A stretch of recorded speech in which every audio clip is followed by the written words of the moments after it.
So I wanted to share a little bit about my background and my story of how I've got to what I'm doing today. So I was a really frustrated employee to the max, to be honest, to the point where I couldn't continue with the job that I was doing. Literally, I was in a role for 3, 4 weeks. It was so frustrating for me.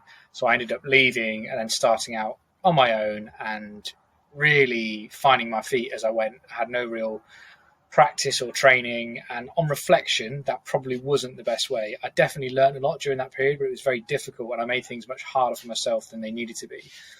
So that was a little bit about how I got started into entrepreneurship and self-employment, basically. And then I started several businesses, some which had some traction, others which failed straight away.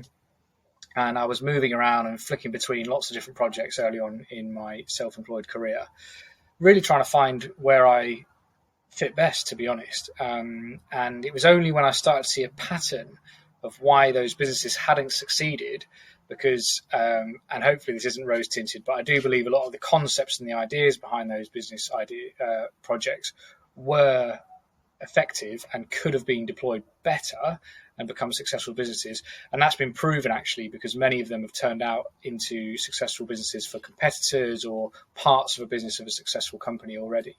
But the reason why they didn't is because the marketing and the sales side was quite poor. So operationally, they were okay. There were some good processes. The concept was all right, but the actual getting it to market and turning that into revenue was very poor. So I then went down the market of learning about sales and marketing. And through that, found a bit of an interest, some ability, some skill, developed it. And through there, I've gone on to create the self-employed career I have through my digital marketing knowledge. So it's a really interesting lesson, and it relates to one of the book reviews I'll be doing about So Good They Can't Ignore You by Cal Newport. A very, very good book. And he talks about how you shouldn't really be looking to find your passion. That's actually a bad way of looking at things when you're getting into your career. But actually, you should be trying things and starting to see where you get some traction, and then you become so good, so you learn and you have great ability, and then that is when you can start to innovate and iterate a little bit, and you'll almost find a job that you love, but it becomes because you're high quality at that skill and you're at the high end of the market.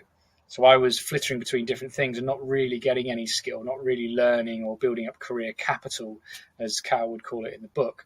But over time, I found that thing through digital marketing, and actually that has been the most successful part of my career, and actually the most satisfying, enjoyable as well. So while I was trying to find my passion through lots of different ideas, actually by sticking with something that had some traction with, over time has been able to become where I've seen the most success to date in my career.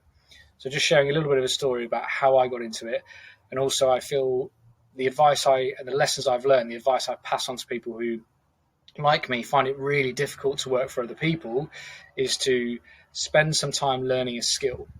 And that is better through practice than theory. So in an ideal world is to go and work for maybe like a startup or a small business, because you get lots of exposure to different roles. You'll understand a lot about the company, and you'll probably progress more than if you went into a corporate environment, which, if you're anything like me, you'd find difficult to stick to. But in a startup, it'll be a bit more exciting, a bit more creative, and you'll be given more responsibility quicker if you show some ability. And once you get that career capital, that ability and that skill set, then perhaps you're ready to move on and become self-employed. So that's the lesson learned from that, and a little bit about my background. Hopefully that story can either resonate with some of you or give you some inspiration in terms of what you want to do with your careers.